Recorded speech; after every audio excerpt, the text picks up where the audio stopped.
गुरुर्ब्रह्मा गुरुर्विष्णुर् गुरुर्ब्रह्मा गुरुर्विष्णुर् गुरुर्देवो महेश्वरः गुरुर्देवो महेश्वरः गुरुसाक्षात् परब्रह्म गुरुर्साक्षात् परब्रह्म तस्मै श्री गुरवे नमः तस्मै श्री गुरवे नमः।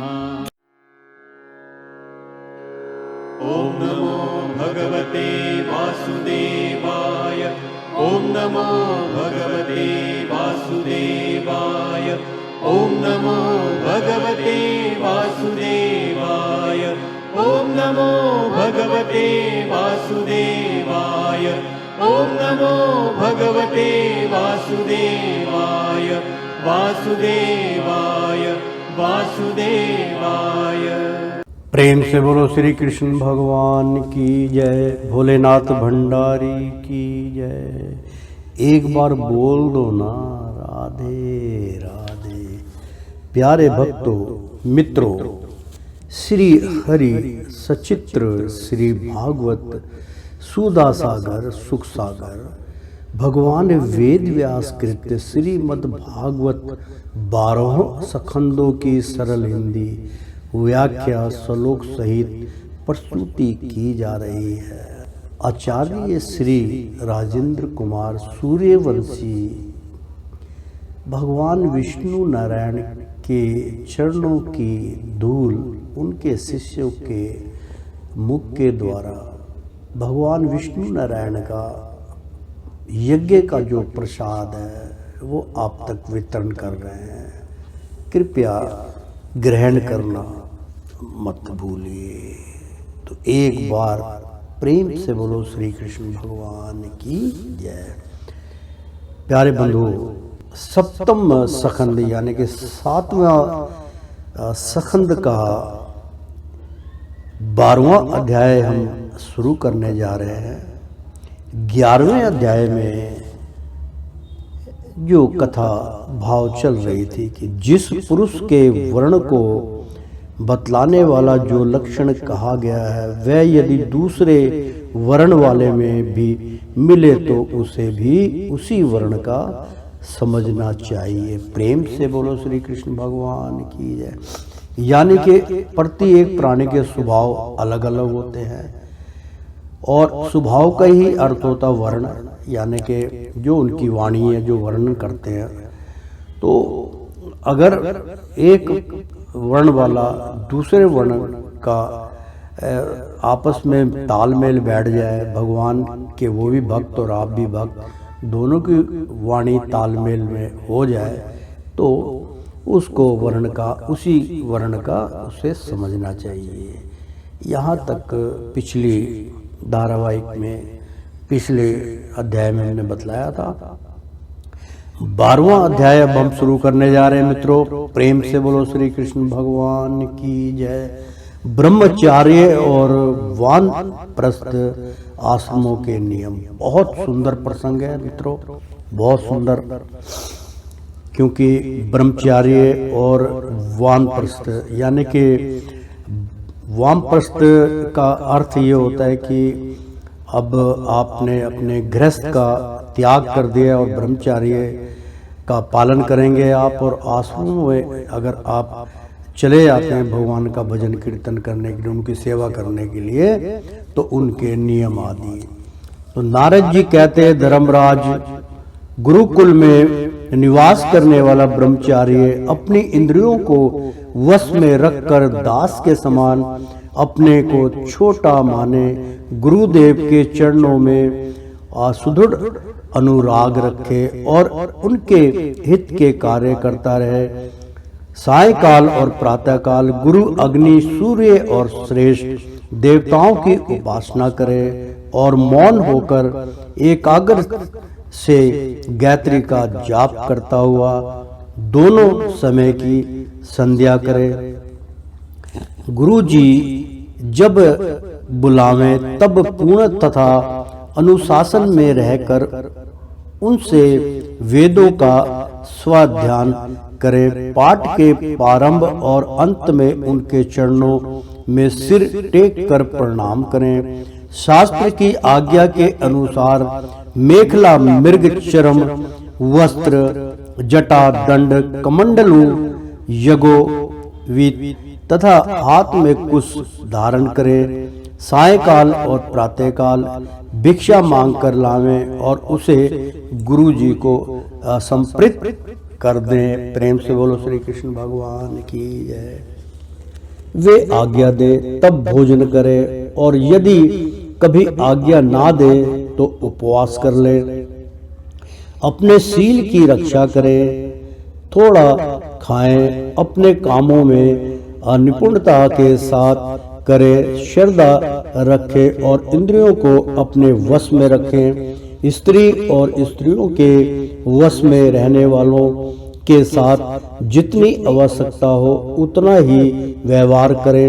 जो ग्रस्त नहीं है और ब्रह्मचार्य का व्रत लिए हुए हैं उसे स्त्रियों की चर्चा से ही अलग रहना चाहिए। इंद्रियां बड़ी बलवान हैं, ये प्रयत्न पूर्वक साधन करने वाले के मन को भी क्षुभ करके खींच लेती है। युवक ब्रह्मचार्य युक्ति गुरु पत्नियों से बाल सुलझवाना, शरीर मलवाना, स्नान करवाना, उपटन लगवाना इत्यादि कार्य ना करवाएं। स्त्रियां आग के समान है और पुरुष घी के घड़े के समान। एकांत में तो अपनी कन्या के साथ भी न रहना चाहिए। जब वह एकांत में ना हो तब भी आवश्यकता के अनुसार ही उसके पास रहना चाहिए। जब तक यह जीव आत्मा साक्षात्कार के द्वारा इन देह और इंद्रियों को प्रतीति मात्र निश्चय करके स्वतंत्र नहीं हो जाता तब तक मैं पुरुष हूँ और यह स्त्री है, यह द्वैत नहीं मिटता।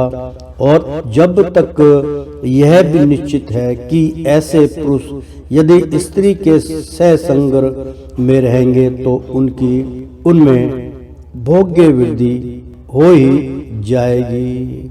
ये सब शील रक्षा आदि गुण गृहस्थ के लिए और सन्यासी के लिए भी विवहित है। गृहस्थ के लिए गुरुकुल में रहकर गुरु की सेवा शुश्रूषा वैकल्पिक है, क्योंकि ऋतु गमन के कारण उसे वहां से अलग होना ही पड़ता है। जो ब्रह्मचार्य का व्रत धारण करे उन्हें चाहिए कि वे सुरमा या तेल ना लगावें, उपटन ना मले, स्त्रियों के चित्र ना बनावे, मांस और मद से कोई संबंध ना रखे, फूलों के हार, इत्र, फुलेल, चंद्र और आभूषणों का त्याग कर दे। इस प्रकार गुरुकुल में निवास करके दिव्य जाति को अपनी शक्ति और आवश्यकता के अनुसार वेद, उनके अंग, शिक्षा, कल्प आदि और उपन्यास सिद्धों का अध्ययन तथा ज्ञान प्राप्त करना चाहिए। फिर यदि समर्थ हो तो गुरु को मुंह मांगी दक्षिणा देनी चाहिए। इसके बाद उनकी आज्ञा से गृहस्थ, वानप्रस्थ अथवा सन्यास आश्रम में प्रवेश करें या आजीवन ब्रह्मचार्य का पालन करते हुए उसी आश्रम में रहें। प्रेम से बोलो श्री कृष्ण भगवान की जय। मित्रों, बहुत सुंदर प्रसंग, और मैं इसका उच्चारण करके आपको बतला दूं कि जब भोजन करें और यदि कभी आज्ञा ना दे तो उपवास कर ले। मतलब गुरु जी को जो भिक्षा मांग के लाए हैं, जो कुछ आपने प्राप्त किया वो गुरु के चरणों में रखें, वे आज्ञा दे तब भोजन करें और यदि कभी आज्ञा ना दे तो उपवास कर लें। अपने शील की रक्षा करें, यानी कि अपने शीलता पे कि मेरी शीलता जो है, मेरा जो शांति व्यवहार वो समाप्त ना हो, रक्षा करे। थोड़ा खाएं, थोड़ा बहुत खाएं ताकि पेट शांत रहे। अपने कामों को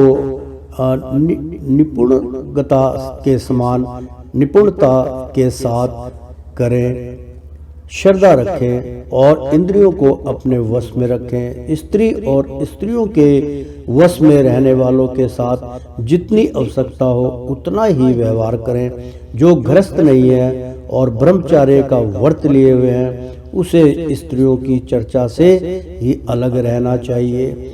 उनको सिवा हरि भजन के और हरि चर्चा के अलावा किसी स्त्री का चर्चा नहीं करना चाहिए, क्योंकि इंद्रियां बहुत शैतान है हमारे लिंग शरीर की। तो इंद्रियां बड़ी बलवान हैं, क्योंकि इंद्री से बड़ी कोई भी चीज़ नहीं।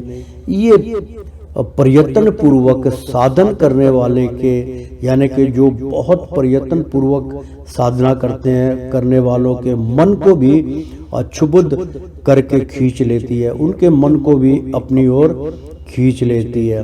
तो युवक ब्रह्मचार्य युक्ति, गुरु की पत्नियों से बाल सुलझवाना यानी कि कंघी करवाना, शरीर मलवाना, स्नान करवाना, उपटन लगवाना इत्यादि कार्य ना करावें। स्त्रियां आग के समान है और पुरुष घी के घड़े के समान, यानी कि स्त्रियां बहुत अग्नि होती है उनके अंदर, इसीलिए उसको स्त्री बोलते हैं। स्त्री का मतलब होता है कि जो हिंदी में हम स्त्री बोलते हैं, भाई स्त्री लिया, स्त्री का मतलब प्रेस, तो कपड़े प्रेस कर ले, इस्त्री कर दी, कपड़ों को इस्त्री कर दी, तो उसी तेज का नाम जो है स्त्री पड़ा। तो स्त्री आग के समान बहुत तीव्र होती है और पुरुष घी के घड़े के समान, यानी कि जरी सी गरमाइश पड़ते ही घी पिघल जाता है, तो पुरुष घी के घड़े के समान होते हैं।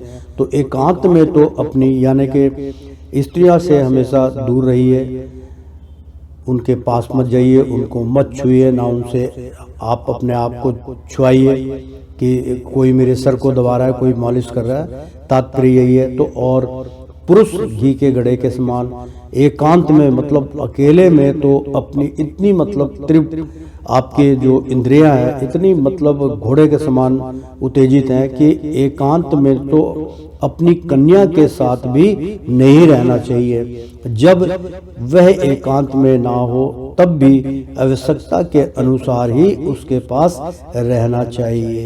जब तक यह जीव आत्मा साक्षात्कार के द्वारा इन देह और इंद्रियों को प्रतिति मात्र निश्चय करके स्वतंत्र नहीं हो जाता, जब तक मैं पुरुष हूँ और यह स्त्री है, यह दैत्य नहीं मिटता। और जब तक यह भी निश्चित है कि ऐसे पुरुष यदि स्त्री के संसर्ग में रहेंगे तो उनमें भोग्य वृद्धि हो ही जाएगी। प्रेम से बोलो श्री कृष्ण भगवान की जय। तो ये सब शील रक्षा आदि गुण गृहस्थी के लिए और सन्यासी के लिए भी विविध है। गृहस्थ के लिए गुरुकुल में रहकर गुरु की सेवा असुर संख्या वैकल्पिक है, यानी कि ये सब शील रक्षा दी, यानी कि आप स्वस्थ रहेंगे। आपका नियम ब्रह्मचार्य की मतलब शील ना टूटे, मतलब शीलता जो है वो मतलब जो उसकी कि भाई मेरा ब्रह्मचार्य ना टूटे, उसकी शीलता जो है उसको शांत रखने के लिए तो रक्षा आदि गुण गृहस्थ के लिए और सन्यासी के लिए भी विविध है। तो प्रेम से बोलो श्री कृष्ण भगवान की जय। तो यद्यपि भगवान ब्रह्मचार्य का पालन करते हुए उसी आश्रम में रहे, यद्यपि भगवान सब रूप पंथ सर्वत्र एक रस स्थित है, अतएव उनका कहीं प्रवेश करना या निकलना नहीं हो, एकता नहीं हो सकता। फिर भी अग्नि गुरु आत्मा और समस्त प्राणियों में अपने आश्रित जीवों के साथ वे विशेष रूप से विराजमान हैं, इसलिए उन पर सदा दृष्टि जमी रहनी चाहिए। इस प्रकार आचरण करने वाला ब्रह्मचारी, वानप्रस्थ, सन्यासी अथवा गृहस्थ विज्ञान संपन्न होकर पर ब्रह्मा तत्व का अनुभव प्राप्त कर लेता है। प्रेम से बोलो श्री कृष्ण भगवान की जय। अब मैं ऋषियों के मतानुसार, यानी कि उनका क्या, ऋषियों का क्या मत है, उनके मत अनुसार वानप्रस्थ आश्रम के लिए बतलाता हूँ। वानप्रस्थ आश्रम बहुत उच्च कोटि का होता है, लेकिन आज के टाइम में वानप्रस्थ आश्रम बहुत कम लोग जो है इसको अपनाते हैं। तो वानप्रस्थ आश्रमी को अनायास ही ऋषियों के लोग महलों की प्राप्ति हो जाती है। वानप्रस्थ आश्रमियों को जोती हुई भूमि में उत्पन्न होने वाले चावल, गेहूं आदि अन्न नहीं खाने चाहिए। बिना जोते पैदा हुआ अन्न भी यदि असम में पका हो तो उसे भी नहीं खाना चाहिए, यानी कि असम में पका हो तो उसे भी ना खाना चाहिए। आग से पकाया हुआ या कच्चा अन्न भी ना खाएं। केवल सूर्य के ताप से पके हुए कंद मूल फल आदि का ही सेवन करें। जंगलों में अपने आप पैदा हुए धान्यों से नित्य नैमित्तिक चरु और पुरोडासिक का हवन करें। जब नए नए अन्न, फल, फूल आदि मिलने लगे तब पहले के इकट्ठे किए हुए अन्न का परित्याग कर दे। अग्निहोत्र के अग्नि के रक्षा के लिए ही घर, पर्णकुटी अथवा पहाड़ की गुफा का आश्रय ले। स्वयं शीत, वायु, अग्नि, वर्षा और धमाका सहन करें। सिर पर जटा धारण करें और केश, रोम, नख एवं दाढ़ी मूछ ना कटवाएं तथा मैल को भी शरीर से अलग ना करें। कमंडलू, मृगचरम, दंड, वत्कल, वस्त्र और अग्निहोत्री की सामग्रियों को अपने पास रखें। विचारवान पुरुषों को चाहिए कि 12, 8, 4, 2 या 1 वर्ष तक वानप्रस्थ आश्रम के नियमों का पालन करें। ध्यान रहे कि कहीं अधिक तपस्या का क्लेश सहन करने से बुद्धि बिगड़ ना जाए। प्रेम से बोलो हरि महाराज की जय। वानप्रस्थी पुरुष जब रोग अथवा बुढ़ापे के कारण अपने कर्म पूरे ना कर सके और वेदांत विचार करने की भी सामर्थ्य ना रहे तब उसे अनशन आदि व्रत करने चाहिए। अनशन के पूर्व वह अपने आह्वावीन्य आदि अग्नियों को अपनी आत्मा में लीन कर ले। मैंपन मतलब मैंपने का की ओर मेरेपन का त्याग करके शरीर को उसके कारणभूत तत्वों में यथा योग्य भली भांति लीन करे। बहुत सुंदर प्रसंग है मित्रों। मेरेपन का त्याग यानी कि मैं ज्ञानी, यानी कि मेरा ज्ञान या मैं ज्ञान स्वरूप किसी को भगवान के विषय में बतलाता हूँ, उसका ज्ञान मुझसे तुच्छ है या मुझसे उच्च है तो वो स्वीकार नहीं करेगा। तो मैं का ज्ञान सबसे मित्रों खतरनाक होता है। मैं का ज्ञान आप ना करके भागवत का ज्ञान की आप कोशिश कीजिए किसी को ज्ञान देना है तो, कि भागवत में भगवान श्री कृष्ण ने ये कहा, भागवत में भगवान श्री कृष्ण ने ये, महापुराण में ये कहा, भोलेनाथ ने ये कहा, तो ऐसा इसके अंदर उल्लेख है। और मेरे मन का त्याग करके शरीर को उसके कारणभूत तत्वों में यथा योग्य भली भांति लीन करें। जितेंद्रियां पुरुष अपने शरीर के छिद्राकाशों को आकाश में, प्राणों को वायु में, गर्मी को अग्नि में, रक्त, कफ, पीप आदि जलीय तत्वों को जल में और हड्डी आदि ठोस वस्तुओं को पृथ्वी में लीन करे। इसी प्रकार वाणी और उसके कर्म भाषण को उसके अधिष्ठता देवता अग्नि में, हाथ और उसके दोनों उसके द्वारा होने वाले कला कौशल को इंद्र में, चरण और उसकी गति को काल स्वरूप विष्णु में रति और उपस्थित को प्रजापति में वायु और मलोत्सर्ग को उनके आश्रय के अनुसार मृत्यु में लीन कर दें। श्रोत्र और उसके द्वारा सुने जाने वाले शब्द को दिशाओं में स्पर्श और त्वचा को वायु में, नेत्र सहित रूप को ज्योति में, मधुर आदि रस के सहित रस ने इंद्रियां को जल में और युधिष्ठिर घारणो इंद्रियां एवं उसके द्वारा सूंघे जाने वाले गंध को पृथ्वी में लीन कर दें। प्रेम से बोलो श्री कृष्ण भगवान की जय। अर्थात मित्रों, बहुत सुंदर प्रसंग है, मैं उच्चारण करके आपको बतलाता हूँ।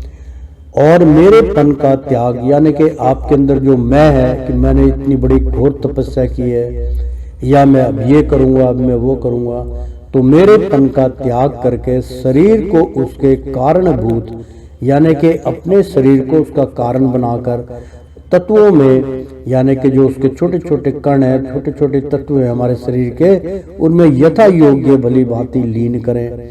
यानी कि अपने शरीर में जो रोए हैं उनमें ही मेरेपन का त्याग करके उसमें उसको कारणभूत समझ के कि यही मेरा कारण था, उसको कारणभूत तत्वों में यथा योग्य भली भांति लीन करें। जितेंद्रियां जिसके ऊपर आप विजय प्राप्त करते हैं, तो पुरुष, जितेंद्रियां पुरुष अपने शरीर के छिद्राकाशों को, जो मैंने अभी व्याख्या की, छिद्राकाशों को, यानी कि जो आपके शरीर के अंदर जितने छिद्र हैं को आकाश में, यानी कि उसको आकाश की ओर, मतलब हवा में उसको जाने दीजिए। आकाश में जितने तारे हैं उनसे उनकी गणना कीजिए। और प्राणों को वायु में, मतलब प्राण वायु जो होती है, प्राणों को वायु के अंदर बिखेर दीजिए। गर्मी को, जो आपके अंदर गर्मी ताप है, उसको अग्नि में जाने दीजिए। रक्त, यानी कि जो आपका खून बनता है, और कफ है जो मतलब सदगर्म से कफ बन जाता है, और पीप जो मुआद है जब आपको दुख होता है, तो आदि जलीय तत्वों को जल में, यानी कि जो ये जलीय पदार्थ हैं जो मतलब हानिकारक हैं, जो तो उनका त्याग करके तो उसको जलीय तत्वों को जल में, यानी कि उनको जल में कुल्ला काली करके जल में और त्याग कर देना चाहिए। और हड्डी आदि ठोस वस्तुओं को पृथ्वी में, जो आपकी बहुत ठोस हड्डियां है वो है, उसको बजर बना दीजिए और पृथ्वी में लीन कर दें। क्योंकि बैठ गई है समाधि लगा के, उनको पृथ्वी पे ही उसको लीन कर दीजिए, तब समाधि में आप पहुंचेंगे। इसी प्रकार वाणी, जो आप बोलते हैं, वाणी और उसके कर्म, जो वाणी के द्वारा आप कर्म कर रहे हैं, भाषण को, उसके अधिक स्वार्थ देवता, यानी कि जो आप बोल रहे हैं देवता को अर्पण कीजिए। अग्नि में देवता को, यानी कि उसके अधिशार्थ देवता अग्नि में, मतलब अग्नि में अर्पण कीजिए। जो हवन सामग्री जो करके जलाते हैं अग्नि को, उसके अंदर उनको, उन कर्मों को अपनी वाणी के समय, जैसे ओम भूर्भुवः स्वाहा, यानी कि अग्नि में स्वाहा कर दीजिए। तो हाथ और उसके द्वारा होने वाले काल कौशल को इंद्र में, यानी कि जो आपके द्वारा होने वाले जो कला कौशल है, आपके कौशल है, जो आप जिस प्रकार का आप जो तरीका अपना रहे हैं, जो समाधि की तरह में जा रहे हैं, योग साधन कर रहे हैं, तो वो सब कुछ इंद्र को अर्पण कीजिए। चरण और उसकी गति को काल स्वरूप, यानी कि आपके चरण है और उसकी गति मतलब भागने वाली गति है, रोकने की गति है, उसको काल स्वरूप, मतलब ये सोचिए तो विष्णु की ओर मैं जा रहा हूँ, तो मतलब हमेशा विष्णु की चरणों की तरफ अपना ध्यान कीजिए। तो विष्णु में रति और उपस्थित को, यानी कि रति, जैसे कामदेव और रति, उनकी पत्नी रति थी, तो स्त्री का त्याग समझ लीजिए, या जो मोह है वो रति, और उपस्थित को प्रजापति में, यानी कि उस शक्ति को आप सारी प्रजा में बांट दीजिए। एवं पायु और मलोत्सर्ग को, जो आपके मतलब पायु और मलोत्सर्ग को, उनको आश्रय के अनुमान मृत्यु में लीन कर दें। यानी कि जो मल द्वार से द्वार है, जो अपना जो मूत्र द्वार है उसका जो निष्कर्ष होगा, उसको जो आप जो पायु करते हैं उसको निकालते हैं, तो उसको उसके आश्रय के अनुसार यानी कि उसको मृत्यु में लीन कर दें, वो समाप्त हो जाती है। तो चोत्र और उसके द्वारा सुने जाने वाले शब्द को दिशाओं में सपर्श और त्वचा को वायु में नेत्र सहित रूप को ज्योति में यानी कि त्रिकुटी में अपना ध्यान लगाइए। मधुर आदि रस के सहित रसने इंद्रियों को जल में और युधिष्ठिर यानी कि जो आपके अंदर की ताकत है, जो आपका वीर्य शक्ति है युधिष्ठिर, उसको आप संभालिए जल में और उसको यानी कि मधुर आदि रस के सहित रस इंद्रियां को जल में और युष्ट करें। घृण्य इंद्रियां एवं उसके द्वारा सूंघे जाने वाले गंध को पृथ्वी में लीन करें। प्रेम से बोलो श्री कृष्ण भगवान। मतलब अपने उस स्थान को जहाँ बैठ के योग साधना करते हैं उसको स्वस्थ रखें, उसको खुशबूदार रखें, अगरबत्ती जलाए, धूप जलाएं, तो वो पृथ्वी में वो गंध जो आपकी है वो पृथ्वी में लीन कर दें। तो मनोरथों के साथ मन को चंद्रमा में समझ यानी कि मन को चंद्रमा में लगाइए। चंद्रमा का मतलब होता है कि मनोरथ जो आपका है उसको बिल्कुल शांत स्वभाव से, चंद्र का मतलब है कि बहुत शांत स्वभाव, मनोरथों को साथ मन को चंद्रायण में समझ में आने वाले पदार्थों के सहित बुद्धि को ब्रह्मा में तथा अहंता और ममता रूप क्रिया करने वाले अहंकार को उसके कर्मों के साथ रुद्र में लीन कर दें। इसी प्रकार चेतना सहित चित्त को क्षेत्र यज्ञ जीव में और गुणों के कारण विकारी से प्रतीत होने वाले जीव को पर ब्रह्मा में लीन कर दें। साथ ही पृथ्वी का जल में और जल का अग्नि में, अग्नि का वायु में, वायु का आकाश में, आकाश का अहंकार में, अहंकार का महत्व में और महत्व का अव्यक्त में और अव्यक्त कर अविनाशी परमात्मा में लय कर दें। मतलब जो भी आप के जो तत्व हैं उन सारों को भगवान में विलीन कर दीजिए और इस प्रकार अविनाशी परमात्मा के रूप में अविशिष्ट जो चिद्र अस्तु है वह आत्मा है। और मतलब बहुत छोटी सी चिन्ह एक मात्र जो आत्मा है, चिद्र अस्तु आत्मा है, वह आत्मा है, वह मैं हूँ। यह जानकर अद्वितीय भाव में स्थित हो जाए, जैसे अपने आश्रय काष्ठ आदि के भस्म हो जाने पर अग्नि शांत होकर अपने स्वरूप में स्थित हो जाता है, वैसे ही वह भी उपरत हो जाए। प्रेम से बोलो श्री कृष्ण भगवान की जय। ओ श्रीमन नारायण नारायण हरि हरि, तेरी लीला सबसे न्यारी न्यारी, बोलो हरि हरि। प्रेम से बोलो श्री कृष्ण भगवान की जय।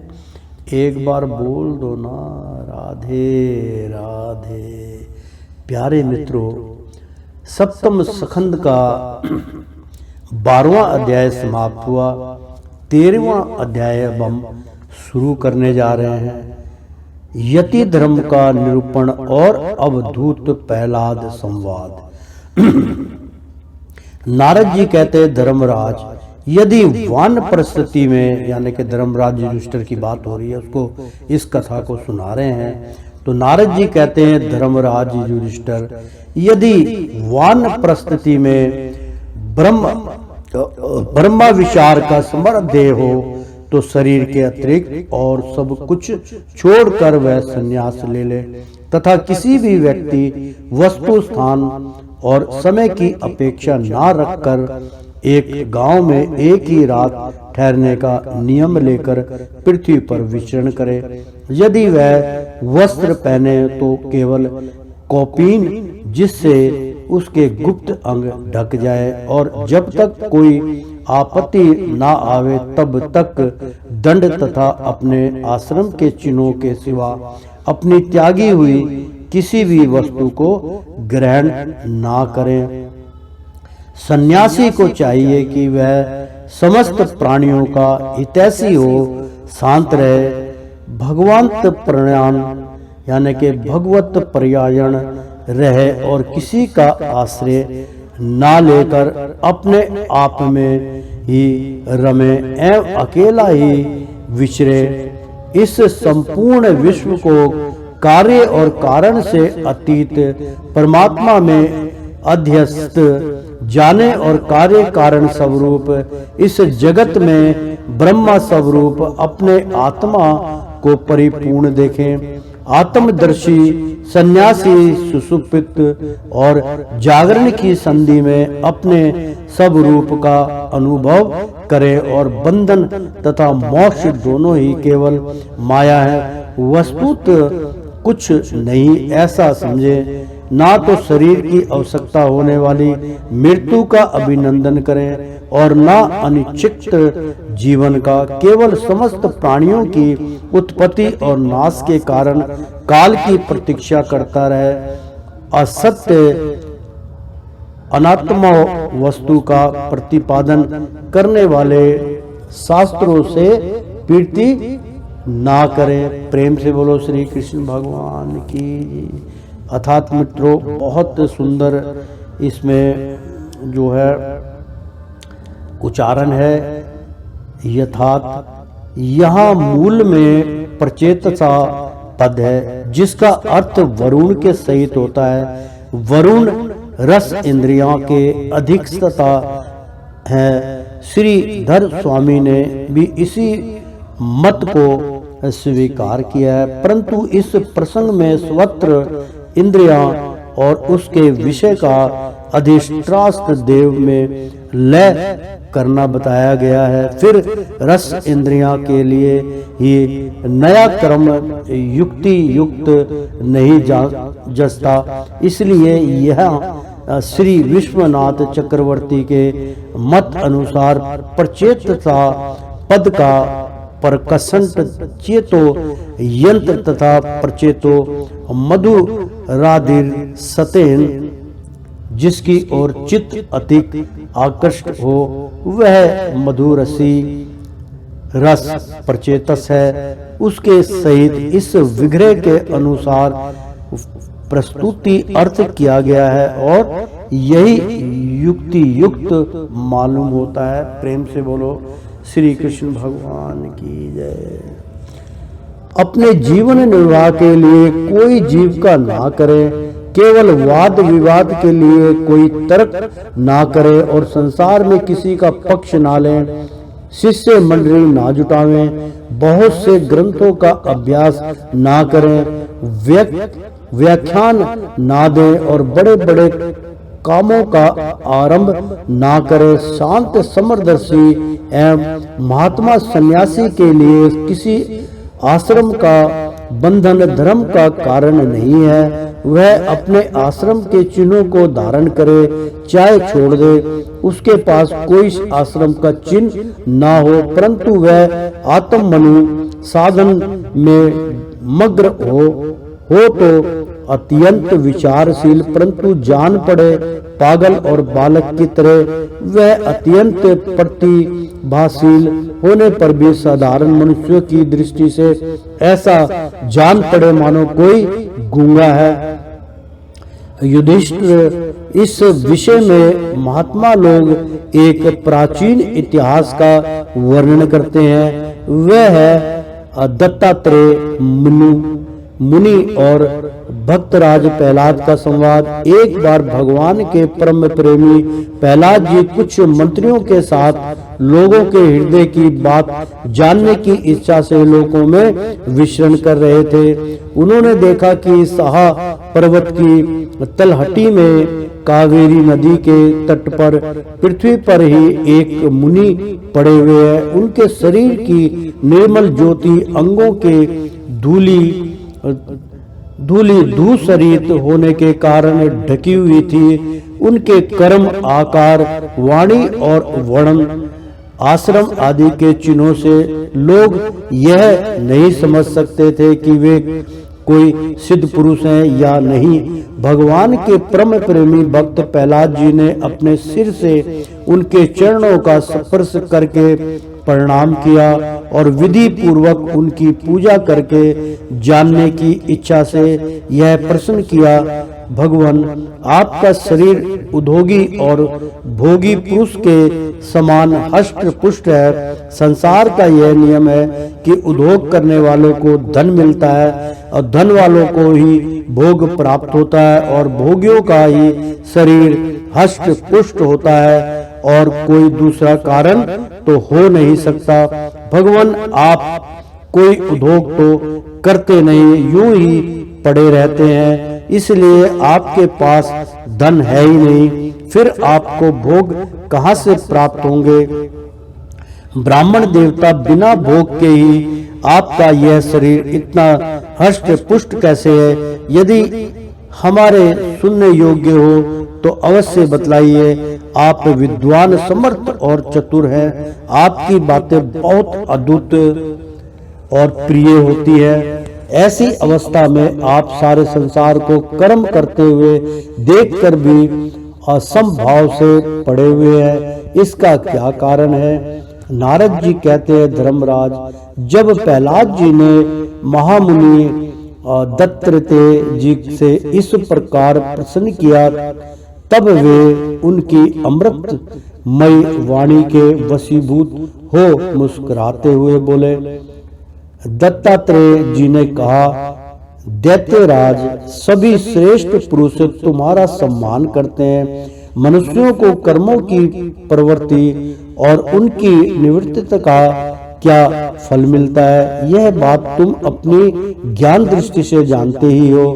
तुम्हारी अनन्य भक्ति के कारण देव भगवान नारायण सदा तुम्हारे हृदय में विराजमान रहते हैं और जैसे सूर्य अंधकार को नष्ट कर देते हैं, वैसे ही वे तुम्हारे अज्ञान को नष्ट करते रहते हैं। तो भी प्रहलाद, मैंने जैसे कुछ जाना है उसके अनुसार मैं तुम्हारे प्रश्नों का उत्तर देता हूँ, क्योंकि आत्म शुद्धि के अभिलाषियों को तुम्हारा सम्मान अवश्य करना चाहिए।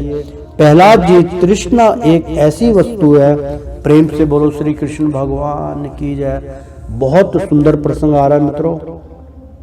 प्रहलाद जी, तृष्णा एक ऐसी वस्तु है जो इच्छा अनुसार भोगों के प्राप्त होने पर भी पूरी नहीं होती, उसी के कारण जन्म मृत्यु के चक्कर में भटकना पड़ता। बहुत ही सुंदर प्रसंग मित्रों, बहुत सुंदर, बहुत सुंदर, बहुत ही सुंदर। और मैं परमात्मा हरि की कृपा से बार बार इसकी मैंने उल्लेख, हर सत्संग में मैंने इसका उल्लेख किया। बहुत सुंदर प्रसंग है, मन अति प्रसन्न हो गया। प्रहलाद जी, तृष्णा एक ऐसी वस्तु है जो इच्छा अनुसार भोगों को प्राप्त होने पर भी पूरी नहीं होती, यानी कि आशा तृष्णा ना मरी, कह गए दास कबीर जी ने बड़ा अच्छा दुआ इसके ऊपर कहा था कि माया मिली ना राम, मिल मिल गए शरीर, आशा तृष्णा ना मरी, कह गए दास कबीर।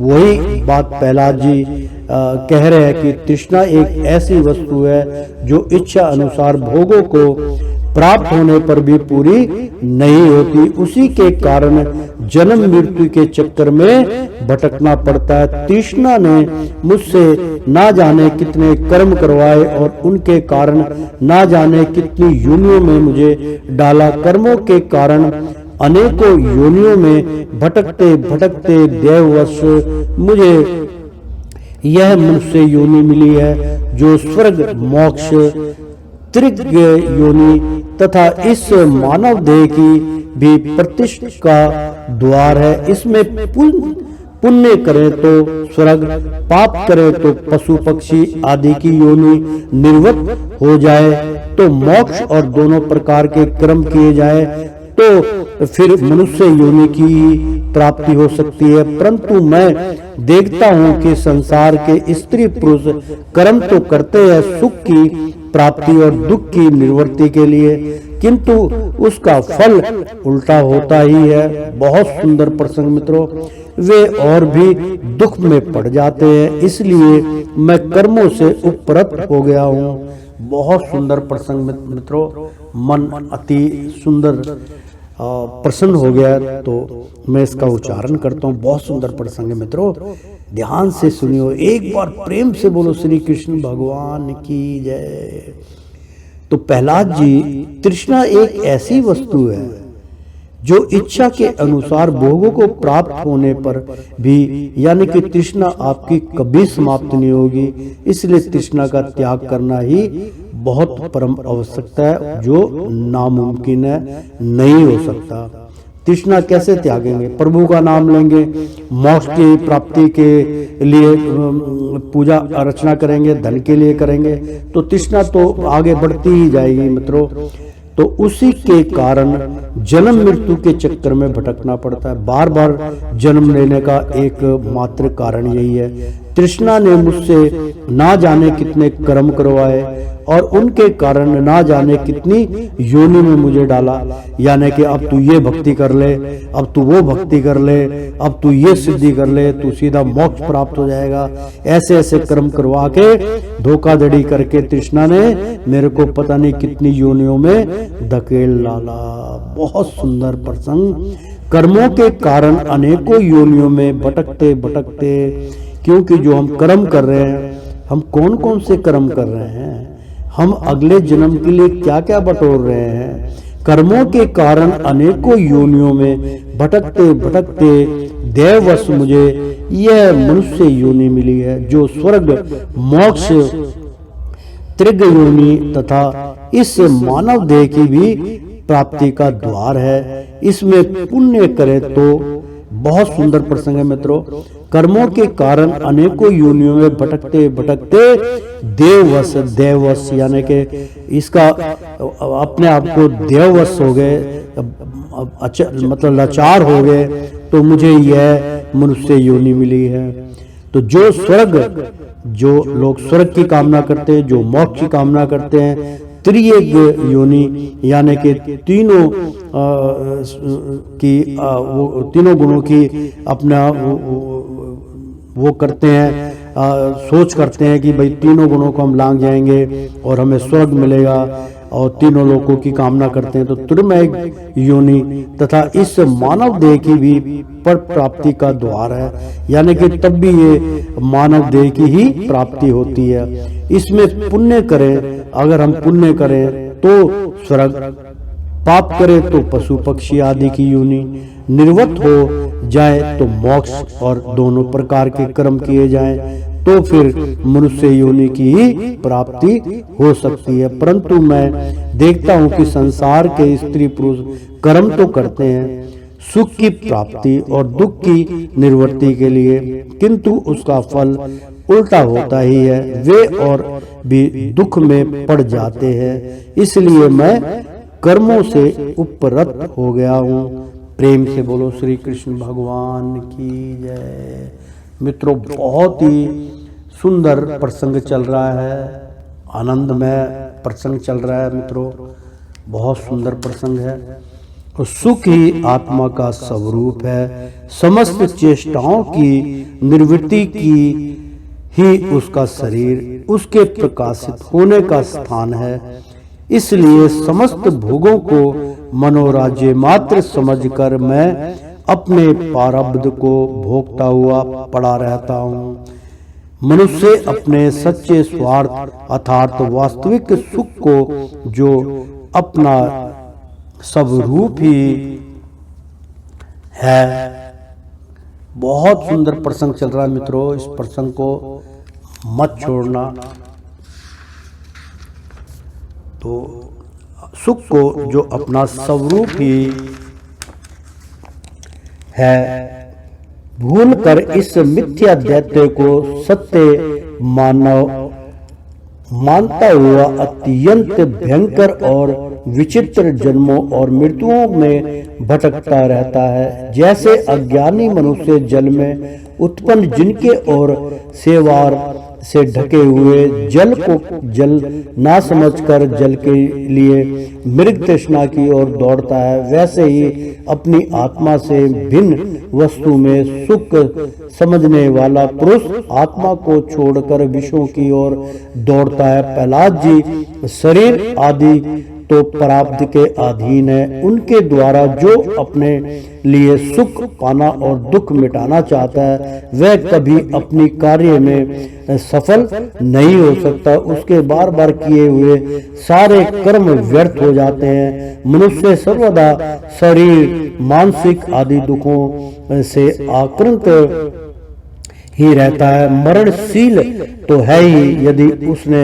बड़े श्रम और कष्ट से कुछ धन और भोग प्राप्त कर भी लिया तो क्या लाभ है। लोभी और इंद्रिया के वश में रहने वाले धनियों का दुख तो मैं देखता रहता हूँ, भय के मारे उन्हें नींद नहीं आती, सब पर उनका संदेह बना रहता है। जो जीवन और धन के लोभी हैं वे राजा, चोर, शत्रु, वज्जन, परशु, पक्षी, वाचक, याचक और काल से, यहाँ तक कि कहीं मैं भूल ना कर बैठूं, अधिक ना खर्च कर दूं, इस आकांक्षा से अपने आप से भी सदा डरते रहते हैं। इसलिए बुद्धिमान पुरुष को चाहिए कि जिसके कारण शोक, मोह, भय, क्रोध, राग, कायरता और शम आदि का शिकार होना पड़ता है, उस धन और जीवन की अस्पृहा का त्याग कर दे। प्रेम से बोलो श्री कृष्ण भगवान की जय। इस लोक में मेरे सबसे बड़े गुरु हैं अजगर और मधुमक्खी। उनकी शिक्षा से मैं वैराग्य और संतोष की प्राप्ति हुई है। मधुमक्खी जैसे मधु इकट्ठा करती है वैसे ही लोग बड़े कष्ट से धन संचय करते हैं, परंतु दूसरा ही कोई उस धन राशि के स्वामी को मारकर उसे छीन लेता है। इससे मैंने यह शिक्षा ग्रहण की है कि विषय भोगों से विरक्त ही रहना चाहिए। मैं अजगर के समान निशेष पड़ा रहता हूँ और देववश जो कुछ मिल जाता है उसी में संतुष्ट रहता हूँ, और यदि कुछ नहीं मिलता तो बहुत दिनों तक धैर्य धारण कर यूं ही पड़ा रहता हूँ। यानी कि अर्थात मित्रों कि बहुत सुंदर प्रसंग है कि उसी में संतुष्ट रहता हूँ, और यदि कुछ नहीं मिलता तो बहुत दिनों तक धैर्य धारण कर यूं ही पड़ा रहता हूँ। कभी थोड़ा अन्न खा लेता हूँ तो कभी स्वादिष्ट तो कभी निरिस बेस्वाद, और कभी अनेकों गुणों से युक्त तो कभी सर्वथा गुणहीन। कभी बड़ी श्रद्धा से प्राप्त हुआ अन्न खाता हूँ तो कभी अपना मन के साथ और किसी समय अपने आप ही मिल जाने पर, कभी दिन में, कभी रात में, और कभी एक बार भोजन करके भी दोबारा कर लेता हूँ। मैं अपने प्रारब्ध के भोग में ही संतुष्ट रहता हूँ, क्योंकि वो इंसान अपने कर्मों का, अपने भाग्य का फल भोग रहा होता है, उसी की व्याख्या हो रही है। इसलिए मुझे रेशमी या सूती, मृग चर्म या चीर, वत कल या और कुछ जैसा भी वस्त्र मिल जाता है वैसे ही पहन लेता हूँ। कभी मैं पृथ्वी, घास, पत्ते, पत्थर या राख के ढेर पर ही पड़ा रहता हूँ, तो कभी दूसरों की इच्छा से महलों में पलंगों और गद्दों पर सो लेता हूँ। दैत्यराज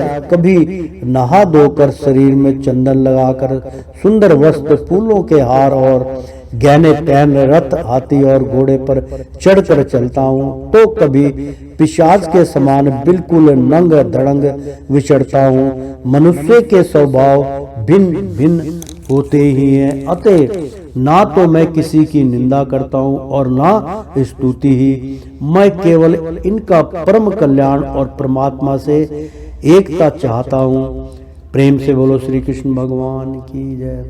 सत्य का अनुसंधान करने वाले मनुष्य को चाहिए कि जो नाना प्रकार के पदार्थ और उनके भेद विभेद मालूम पड़ रहे हैं, उनके वित्त वृत्ति चित्त वृत्ति में हवन कर दें।